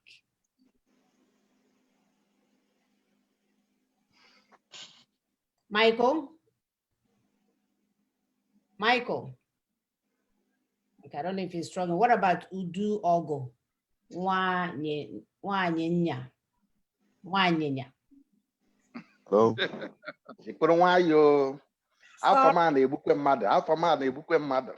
This name is so. Good morning, my sister. Good morning. And yeah, I said good morning, good afternoon. I mean, Barrister, I'm greeting too. Thank you so much for your what you have done. You have been doing good job. I've been monitoring everything that is going on. I know that you are doing good job. But there's something that is stopping me. There's something that is stopping me. For example, if all this plan work, what of APC? No, APC have their own people, PDP have their own people, and ordinary people have their own people like us that are going to vote. What if we decide that we are not going to vote, and those APC members try to go and vote? What will happen? Because what the government will look upon is those people that is voting. Maybe those touts in APC or tout in APC, they are like 100 people. They go and vote. We've heard you. We've heard you. We've heard you. We've heard you. Yeah. You are discussing boycott. What you are discussing now is election is today. Out of 1,000 people, 10 people say they won't vote, or 50 people say they won't vote. That's what you are discussing. That's boycott. Election we're talking about is 2023. The action we are talking about should happen inside 2020. The moment we roll out this force majeure, the moment this force majeure is activated, all of those who are suffering, who are rejecting this union for whatever reason, who are rejecting their conditions in this union for whatever reason, it is at that point that they will go and remove the political parties from their neighborhoods. Okay. So that it becomes clear to all of them, everybody doing political party is the one preparing to go to election in 2023. If you remove them from going to organize themselves until election come to meet all of you, you are the one who have authorized your own damnation. if you go to remove them because there's no other purpose they are there for than to contest the election and win power and steal money. So you said to them in 2020, from the point this force majeure, because the force majeure is to declare a constitutional emergency that we have not agreed. So those people who are planning to contest the election in 2023 under that constitution is the enemy we are looking for. Okay. All of those who are being killed, all of those who are being, expropriated in one form or the other, it is inside this 2020 that we have to go and remove all of the party paraphernalia. Anybody doing political party is the AK-47 that you are seeing. Why do you think they use guns on the day of election? So it is not boycott we're talking about. Election is a process. It starts from registration of voter, delineation of this, all kinds of processes continue to happen. Then they go to candidates and primaries and all kinds of things. If you wait until that time, they will go and even if it's 10 people that voted, they will announce a result and that's it. What we're inviting our people into is to stop the political parties from even getting ready for any election. By going to stop them, say, remove your party paraphernalia from our neighborhood. That's all that you are supposed if you do that, it becomes clear to them that the election will not happen in 2023 because they can't come anywhere to say, come and join us at ward level. Come and join us in zonal meeting. Political party color is the gun that they are putting together to come to kill you. Remove them. Because the constitution by which the winner will govern is what we are rejecting. We are not talking about the candidate that is tall or short. We're talking about the constitution by which the winner will govern has been rejected. It is that constitution that tie your land into their union. It is that constitution that declare Igbo land as part of Nigeria. If that constitution goes down, the union is at an end that day. What are we to do to take the constitution down? Remove the political party from your neighborhood. Countrywide, remove them from Yoruba land, except you are planning to retain the constitution. Remove them from everywhere, except you are planning to retain the constitution. But let that be within the context of the guidelines that will come from the constitutional force majeure that will be activated, which is why we are pleading with our people to listen now. If they do not listen, they will have to contend with AK-47. If they listen, their trauma will be brought to an end, the union will be wound down, and people will go to referendum. What they decide in referendum is entirely up to them. But they will go to referendum from the point the constitution is taken down. And all of that can happen from the point the constitution is taken down. And we're telling them the simple thing to do to take the constitution down. Reject the political parties and the appropriators in your neighborhood. Throughout the South, throughout the Middle Belt. Because the people who are killing you are riding on the back of that constitution. And the sustenance of the life of that constitution is that another election will come and another one will come. They've been doing this since 1999. If our people had listened to us before now, we will have finished this business. But they were not listening. And they were just dancing around the circle without knowing what the problem is. We've explained to them now, and the simple thing to do to end the trauma. That's why the National Assembly is jumping out to say, okay, come, we hear you. Let us now come and do it. We are saying to them, we've been saying to them, their legislative mandate does not include constitution making. That constitution, we are saying it has to go down because we have not made any. We've not made any constitution. The document they're carrying about is not of interest to us. And it is that forgery that is holding you as part of the union. Is that forgery that has brought the gun that is shooting at you where you are? Is that forgery that is responsible for all the things you are complaining about?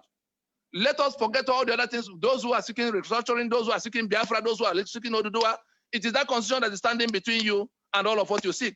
Can't we all join hands now and take down that constitution by rejecting to do further business under it? Is it not simple enough? Yeah. It is. Then we'll go to a referendum. Thank you. Thank you. We've answered that question. Let's talk to Michael. Michael, please go ahead and we'll try to be concise with the response so we can move on to the next person. Michael, go ahead and unmute yourself. All right. Good morning, everybody. Good morning, Barrister Tony and Nadi. Yes. My name is Michael Oshifodori, calling from VA, USA. So I joined this conversation very late. Just woke up, I'm sorry. But I've been tracking you guys. I've been tracking all you've been doing all this while, and I want to commend you all for a good job. I do have a question though. You've been talking about AK-47 and all that. You know, we know. Yes. You know, we know the pranks these people are playing. You know, but how do, in a layman's view, how do you self-defend yourself in that territory? You know, how do you self-defend yourself? That's my question. Yeah, the matter is straightforward. From the day, what this constitutional force majeure will do, it raises a sovereignty question. Sovereignty question. That is to say, all those rules that forbid you from touching gun now, the arms and ammunition is on the exclusive list of that constitution. Only the federal government can hold it right now. If we do this, if we activate this constitutional force majeure in 1 week's time, from that day, that rule is in question, is actually rolled apart, is rolled aside. And so, if anybody is in your space carrying gun, the union that brings him to your space is in dispute. Today, if they find you with gun, they can shoot you aside and nothing will happen. From the day we take this action, if they find you with gun, anything they try to do will not be within the context of Nigeria. Anything you do to defend yourself from them, including if they have guns and you can find gun, that is what it will be, because the union document that criminalize you for having gun is now put aside. That is what this action is all about. Right. From that point on, does Yoruba not have a Amotekun now? Has the heavens fallen in Yoruba land because gun is in their hand? Can anybody come and ride roughshod over them today? The rest of the union, the rest of the South and Middle Belt are various stages of the same process, because nobody is going to sit and be killed by people who are determined to kill them. Wow. It is the constitution that is still causing that confusion now. And we can terminate that rule. We can terminate that instrument that makes it possible for them to shoot you aside. That's what this constitutional force majeure will do. Of course, if they want to make it a rifle show, then they will count their numbers. Maz, I've been practicing. I have my own AK-47. They won't even dare that. They are not in a position to dare that. Who are they going to take on the whole of the South and Middle Belt? So we, Michael, I also want to add, as a mother, for our young mothers, especially the widows that don't have anyone to help them, I always tell them to have boiling hot water or boiling oil on the, as soon as they come in, you just give it to them. So pepper spray is the most that they can have. Whatever you can do. Thank you, Michael. Mazi Clifford, go ahead. Thank you very much. Each time I come here, I try to make Ekwi jealous to let her know that we are three here and she's the only person over there. I greet everybody. I greet everybody. My name is Clifford Chukwemeka Irwanya, and I reside here in Houston. I must say, I have a question, two questions for Tony, but before I go there, let me just make a quick observation. And I need to congratulate the three ladies that today have been very exceptional in the sense that so far, and I'm praying that it ends that way, we have been very much on topic, and people who have been calling in have been asking questions that are, related to the topic of the day. We have not seen a situation where the discussion has degenerated to one individual versus another individual, or one organization versus another organization, and I'm very, very happy, and I'm hoping that will continue. And if there's any deviation from that, I fully trust in your capability to do the needful. Now, question I have for Tony, two questions. Tony, please, can you let the whole world know about these two things that have always been associated with the Lower Niger Congress, the MNN, and even with Tony Nadi as a person? And what are those two things? Tony, and that's where the questions lie. Is Tony Nadi, MNN, LNC, are they fighting for a new Nigeria? That's question number one. Question number two, is Tony Nadi, LNC, MNN, is their primary objective is amendment of the Nigerian Constitution? Because these are the two areas or two things that have been out there in the open, that Tony Nadi and co are fighting for new Nigeria. Tony Nadi and co are fighting for amendment of the Constitution. So Tony, please, if you can answer these two questions for us, we will be very grateful. Please, as clearly and unmistaken as you can, please, and very direct. Thank you very much. Okay, thank you. The movement for New Nigeria is actually a movement for no Nigeria. This is the map of that new Nigeria, in case anybody, does this look like one Nigeria to anybody? Nope. The green part is the part that has embraced Sharia, so we say they have seceded from the union. The blue part is the Yoruba land that has gone to the UN now within the context of that MNN alliance. The brown part is the lower Niger that is working its way. The middle belt is the purple, also heading to the UN as we speak, because the constitution that brought us together is being taken down. It's gone, it's no more. And so the movement for New Nigeria is actually a name we had to adopt, but we defined from the time we adopted it, the map of that New Nigeria.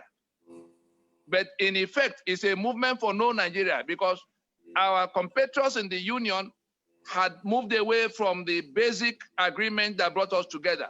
We wanted to be a secular union, they embraced Sharia. We wanted to be a federation, they truncated it, we have unitarism. We wanted to be a union of equal partnership, they put us union of master and servant, in which some are born to rule others. And now we wanted from beginning a union in which lives will be held sacrosanct, sanctity of human life. They embrace a civilization now that they require them to kill the rest of us as infidels. So they frustrated the contract of the union, that's the constitution that brought us together in Lancaster House. And so the movement for New Nigeria was to put in place a process to dismantle the old order and come to us where we go to referendum to decide what people will do in these formations. So that is what the MNN is all about, movement for no Nigeria. Since Nigeria, we agreed, has been truncated and replaced by another Nigeria that we did not agree. The Nigeria, the federation, we have no quarrel with that one. But Nigeria, the unitary, is the one we are rejecting. And there's the constitution by which it is being operated. The matter of what we are doing with the constitution is not amendment. We never talked about amendment. Nobody can find anywhere the LNC or any MNN have been alliance partner have been talked about amendment. No, it is the mischief of those who want to present it like that to their own people that brought about that storyline. The LNC set out from the first day to take down the 1999 Constitution, together with all the other people who are suffering under that 1999 Constitution. That's what the alliance actually came together to do, to take down the 1999 Constitution that now make us a unitary union of debt. And so it is not amendment we're talking about. We've never talked about amendment. That's why we say the thing we're talking about is not the business for National Assembly, because that's where you now begin to talk about amendment. We're talking about taking down, we've always talked about taking down the 1999 Constitution, and that is the detail we're supplying you now. People have been asking, how will it be done? How will it be done? We're telling you exactly how it will be done now, that the elections we target is the one of 2023 national election. And it is not a matter for boycott. We're saying the political parties that will contest that election, to the extent that they will govern with that constitution if they win, We are saying we will not allow them to take us on the journey to another election. And we insist that we must now go to a transition like South Africa did in 1990 at this stage. All of that should happen inside 2020, so that by the close of business in 2020, it will become clear to the whole world that no further election will be tolerated under that constitution going forward. So that what the discussion will now be is, what do we now do that the constitution is down? It's only referendums that will recommit us to the union before anybody will begin to talk about the constitution for the federation. The constitutions of the units, these units you are seeing, the one doing Sharia have already settled their own self with Sharia. These three in blue, in brown, and in purple are making their constitutions, finalizing their constitutions as we speak. It is those constitutions that will now come to be holding any meeting in the future after their people commit to go back to any union. But if the referendum proves otherwise, they will be countries of their own. But let it be a product of referendum. Otherwise, it can easily become a matter of boxing and wrestling. That's what we've been trying to avoid. But when that constitution goes down, the old union is at an end. And it is in this formation that people will be going to referendum, minus the ones who have already left. The ones doing Sharia here, they've left. These other three will be going to referendum to decide whether or not they want to return to any union. If they say they don't want any further union with anybody, they will be countries of their own. The Lower Niger, the Yoruba bloc, and the Middle Belt. As I speak with you, their documents are already at the UN. Let nobody make any mistakes about that. We only now want to put a time frame within which this constitution can no longer be basis of the union. And all of what it contains, including the matter of who can carry gun, including the matter of who owns the land. There's a video, there are two videos I will ask our people to look out for on YouTube. One is called Who Owns Papa's Land? If you go to that video today and watch it to the end, you will understand exactly what we say should be done and how it will be done. That video has been out there for about 10 years. And now there's a second one, Unraveling the Foundations of the Caliphate Prison. That's also another title you can search on YouTube. Between those two videos, you won't ask any other question if you watch any one of them to conclusion. You will see what the problem is, you will see what the solution is, so you can understand the operationalization of that solution. That's where we are now. It looked like theory to everybody all the while, but they forgot that Pronaco was not theory. They forgot that the Solomon assemblies were not theories. They forgot that the intensive engagements we had with Washington last year were not theories. They forget that all of those who are carrying arms in all the parts, in the south, to the east and to the west, and even the middle belt, all of those who were carrying arms to reject what Nigeria was doing in their place, the fact that we could bring them, we could attract them to come to submit themselves to this process is still looking like theory to all of you. The fact that we could have the whole of the country organized on one side against the ones who are committing, who are killing other people. Can anybody see what the LNC has been able to do? And if you think it happened by accident, then we'll remind you that it didn't happen overnight, that in 1967, when the matter became an issue for going to fight a war, this was what we had. The part in white is the Biafra that was encircled by an alliance of the rest of Nigeria. What the LNC has done is to take us from being that tiny part into being the majority, as we see here. That is what took 21 years to do. And the part that is doing Sharia is now minority. They brought ISIS to help themselves. At the time the US is at war with ISIS, they will have to account for what they are doing with ISIS. El Rufai is there boasting that he went to give people money in 14 different countries. People who are coming to kill people in Nigeria. The president is opening up, where he opened our borders for Fulani to troop in from everywhere in Africa. The governor in Bauchi says that Nigeria, that all the Fulani from everywhere belong to Nigeria. Thank you, and we can see them telling us that they're coming in to take our lands from us. Thank you, Mazi. The matter is finished. The matter is finished. That constitution goes, the union is at an end.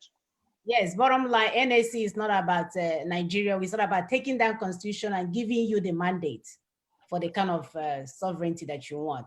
So we have one Leah George Awele. Sorry, just tell us your name and where you're calling from. Say it right. You're muted. Unmute yourself.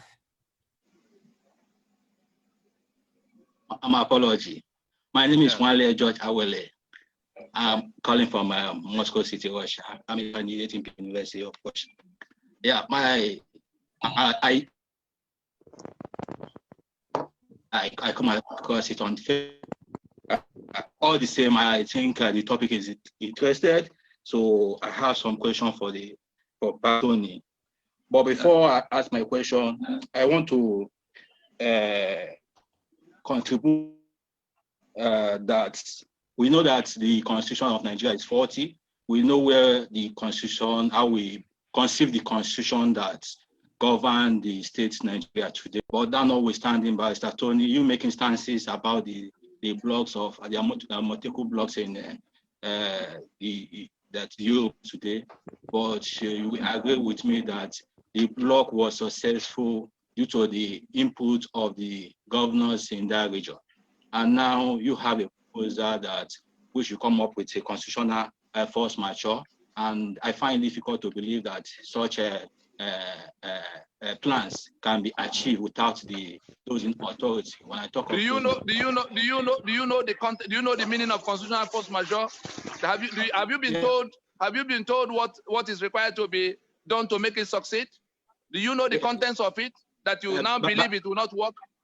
But I started making my input. I think you will in my question you can have detailed things that I said I joined the program lately. My apology for that.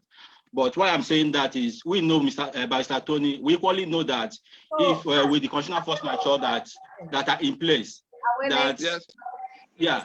Since you joined the program late, it's not fair for you to take us back. You can't. I'm not taking back. I want to establish. Go ahead. I want to establish before I put my question forward, please. Yeah. So, but you have not been watching. So, what question are you going to? If you didn't watch, how will you know what people were told? Join us next week, okay? Chiji, please go ahead. Hi, Tony.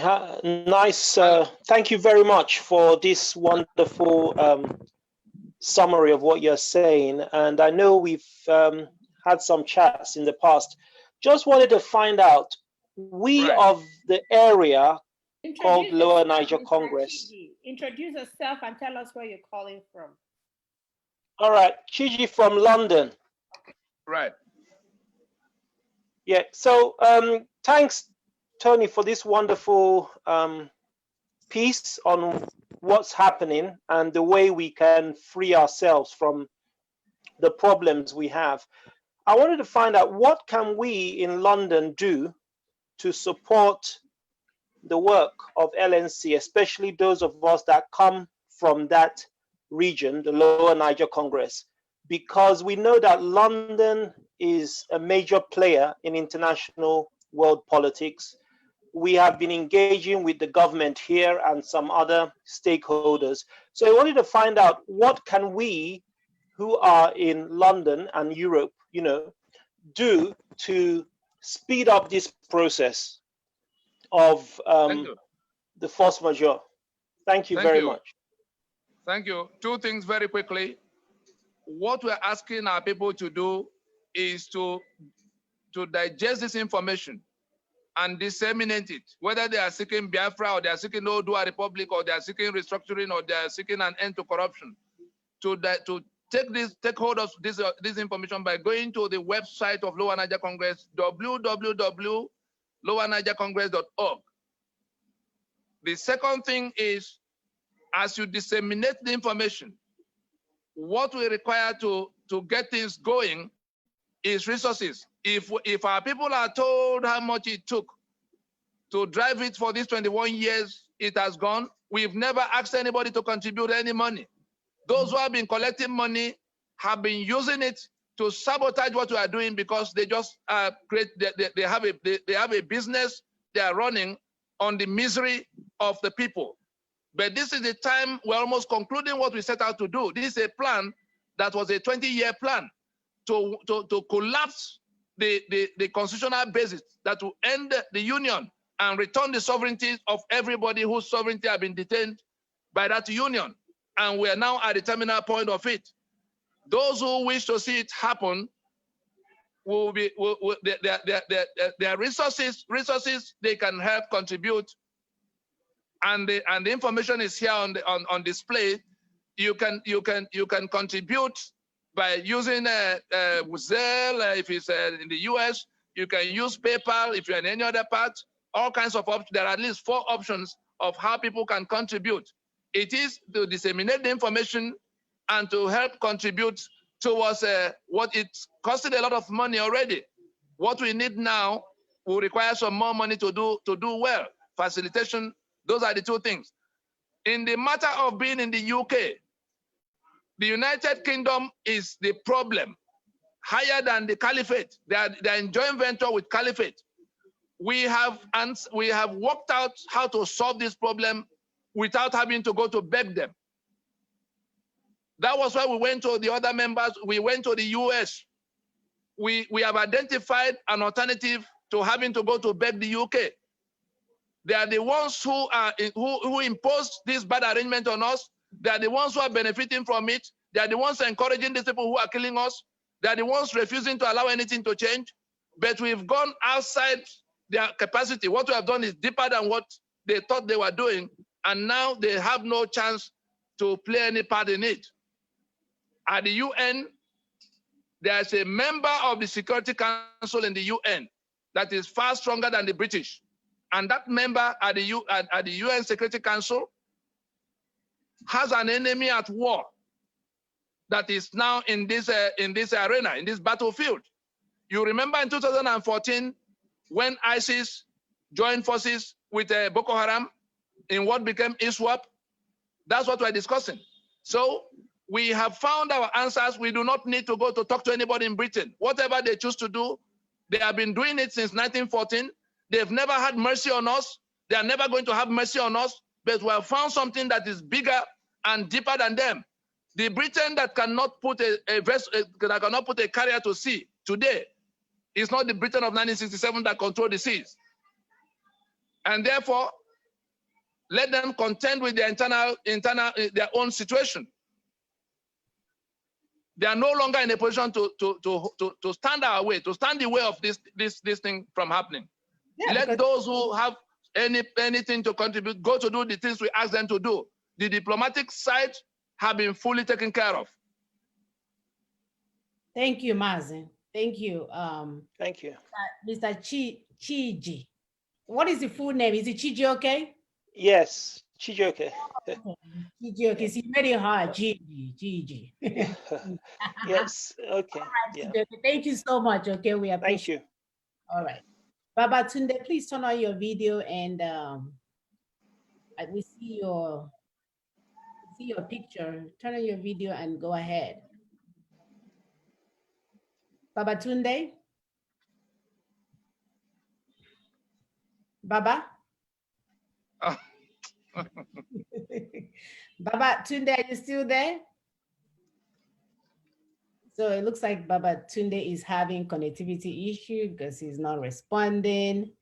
Okay, here he is. I guess it's sort of slow. Hello. Am I being heard? Yes. Can you turn on your video? Thank you for getting me on to speak. I find it a privilege to speak. Go ahead. After Tony Nadi has done the main job, yes, I have followed Tony for some time, and I am totally in support of his move.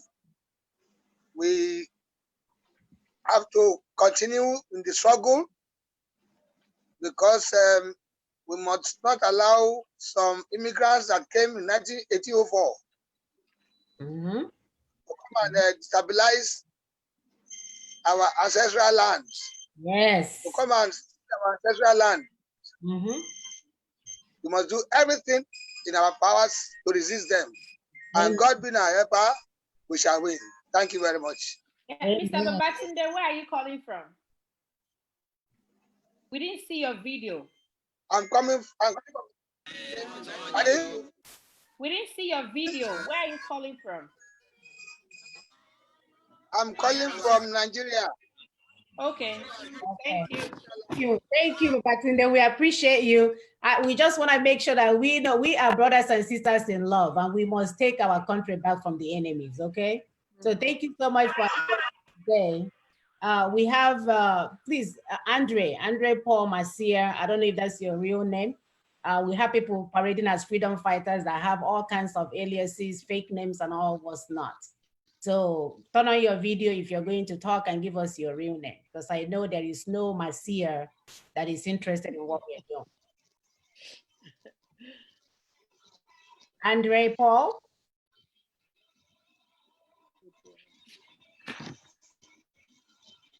Andre Paul. Okay, I'm gonna have to remove you. Are you hearing me or you're not?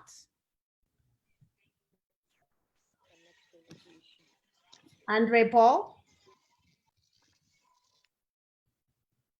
Okay, yeah, so we are not interested in people that can identify themselves. So Mazi, thank you so much. I think you have done a wonderful job today explaining what we need moving forward. We are definitely looking forward to this constitutional force majeure coming up soon. For those of them that are still there thinking that we are waiting for the next election to come on so they can run for presidency, they are kidding themselves while their children are overseas enjoying the best of both worlds. They will fly back home, fly back to the US, enjoying life while other people are dying. So we know better now. We know better and we must do better. That's the purpose of having information. When you are informed, you're supposed to use that to empower yourself. So our brother has given us the information that we need to empower ourselves, and we would like to conclude today by sharing the take-home points. Sister, if we go ahead.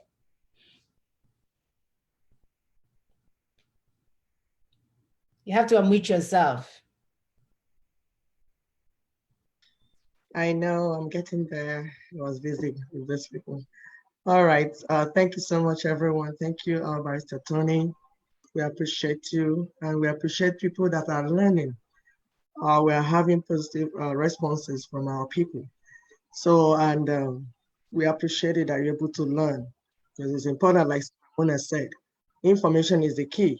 When you learn, when you get it, you use it to liberate yourself. Some people are asking, how do you stop political activities in your area? That's the same way you stop other things, other evil happening in your areas. You are the ones participating in it. Church members, you Wutopak people, you market women and people, you are the ones fueling these people. They don't carry the placard by themselves. The politicians do not bring their children from outside to come and carry the placard. You doing it. So if you are doing it, if you stop doing it, there won't be political activity in your neighborhood. You don't need to fight. If you sit at home, everybody will sit at home. Your own now will sit at home. Your own mother will sit at home. You will simply not participate. It's as simple as that. So take home point, like I tried to say before, the legislative mandate of the National Assembly does not extend to constitutional making. That's number one. It is not their responsibility to make constitution. It is you, the people, we, the people, that make the constitution.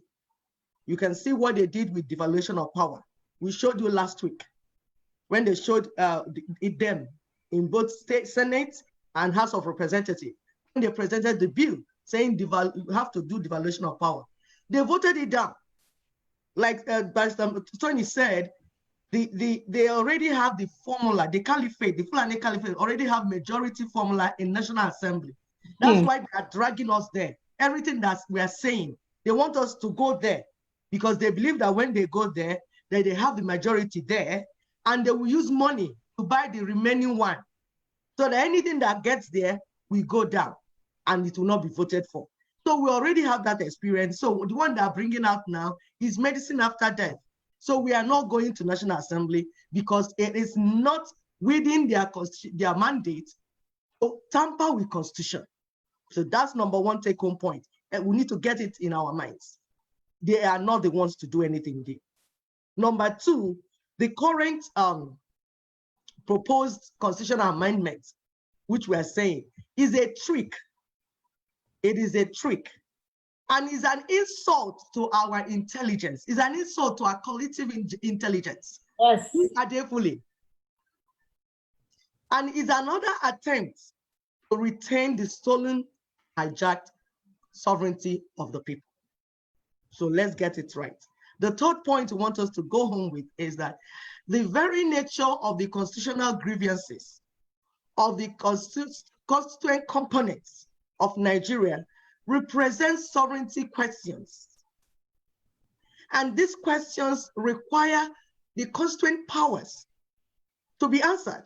And that constituent power is vested exclusively in the people. It is the people that have the exclusive right to resolve these questions. It is not the political parties. It's not the politicians who are just the employees. You employ them to work for you. So they're not the ones to answer those sovereignty questions. There has to be a Nigeria before there's an election. So we are saying that ownership of Nigeria is in question. There's sovereignty question. It needs to be answered first before anybody that says he wants to work for Nigeria will work for Nigeria. Simple as that. Thank you very much. See you next week. Thank you. So definitely as simple as that. I wanted to share our top, the Facebook called them top fan, but we call them our top ambassadors. So I have their names here if I can work it for you guys to see, because we do appreciate the ambassadors, because we want them to take our message to the street. We want them to take the message to the street. We want them to share that information with everyone that they know. And we thank them. We thank them so much for being on top. So let me pull up their names. This thing here is, yeah, he's doing his own thing. Where did he go?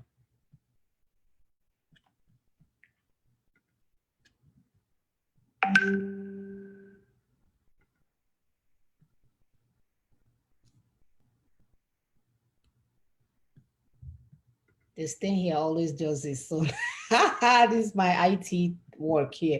Okay, I'm almost finding it. All right, so here is our top, according to the Facebook. This is our top play from Collins line. Okay.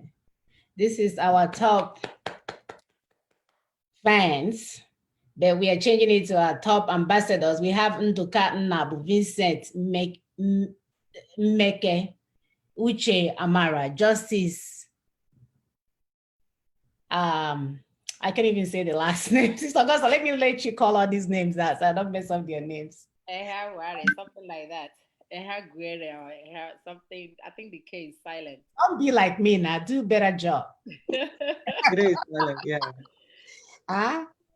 Justice, okay, Daffy Enuma, Gabriel Chima, Chimezie, Umu Ako, Anna, Emeka Oji, Wogu Chimezie.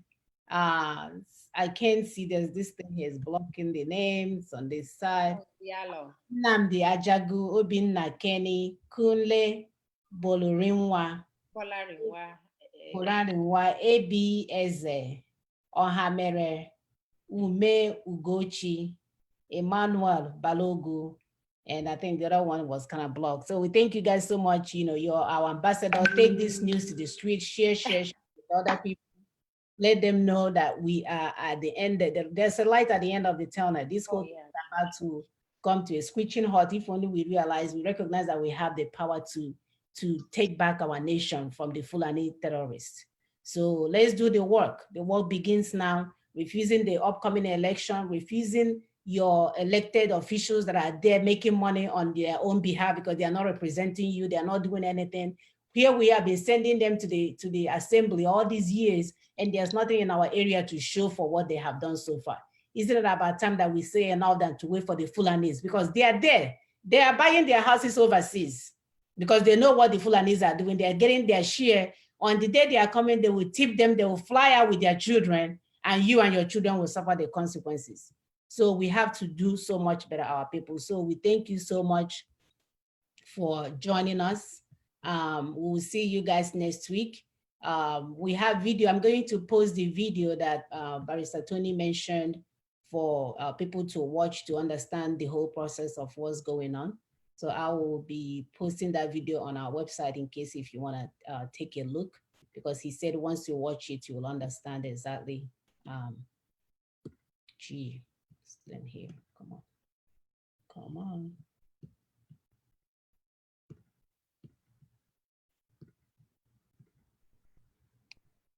Cancel. Escape. Oh my goodness. Okay.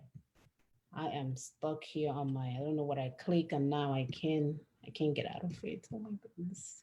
Come on. Okay. Here we are. All right. So sorry, viewers. I am trying to do my best here. So we'll see you guys next week, and love you. Stay safe.